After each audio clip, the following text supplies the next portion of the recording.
Re! Viss ēters ir te! Nav viss slēgts, ka nākotnē piensaimniekiem varētu arī izmaksāt kompensācijas par piena nozares pamešanu, taču, kā uzsver Dūklovs, arī tas tiks ļoti stingri reglamentēts ar dažādiem nosacījumiem. Bet to, ka šādas kompensācijas varētu saņemt ar atpakaļējošu datumu, nozares ministrs noraidīja.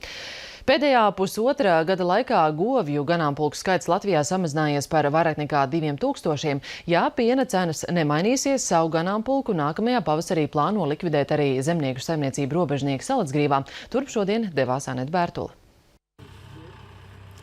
Pašiem jaunākajiem zemnieku saimniecības robežnieku ķeliņiem ir tikai aptuveni nedēļa. Bet vēl pavisam nesen, pagājušā gada beigās, saimniecība ļoti nopietni apsvēra sava 100 slaucamo govju lielā ganāmpulka likvidāciju. Garšo viņām ļoti ir apšarauši soju. Tikai Eiropas Savienības sankcijas, kas tiktu piemērotas, ja saimniecība jau tagad pārtraukt piena ražošanu, kurā ieguldīt arī lauku atbalsta dienesta līdzekļi, likušas saglabāt ganāmpulku vēl līdz nākamā gada martam. Ja piena cena nemainīsies ilgus gadus, veidotais ganāmpulks tiks likvidēts. Pēdējos mēnešus dzimst tikai 100% tīršķirnes lopiņi, ja? un līdz tam mēs esam nonākuši 12 gadu laikā. Tas viens tev nolikvidēt, pārtraukt biznesu, otrs ir, tā ir tomēr dzīve radība, izauklēt. 100% Holšteinas teles aizdot uz kautuvi, smagi tie lēmumi.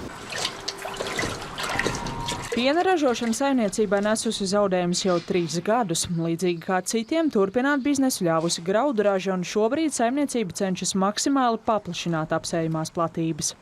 Tām saimniecībām, kur ir vecāka gada gājuma cilvēki strādā, kuriem varbūt ir mazāk šie finanšu līdzekļi ieguldīti, vislabāk būtu, kad viņiem mēs ļautu likvidēties, kompensēt Eiropas Savienību šos likvidācijas procesu. Pārējiem tiešos maksājumus, lai saglabātu ganāmpulkus. Mums nav vairs uzkrājumi, mums ir uzkrāti parādi. Līdz ar to mums pašizmaksa vairs nedara pašizmaksas līmenis. Mums ir vajadzīgs virs pašizmaksas līmenim. Saimniece gan bilst, ja turpmāk Eiropas Savienība finansiāli atbalstīs piena nozares pamešanu, būtu tikai godīgi kompensācijas izmaksāt arī tiem saimniekiem, kas šādu lēmumu jau pieņēmuši paši. Mēs ceram, ka nebūs jālikvidē, kad mums būs piena cena. Aneta Bērtule, Māris Jurgensons, Latvijas televīzija.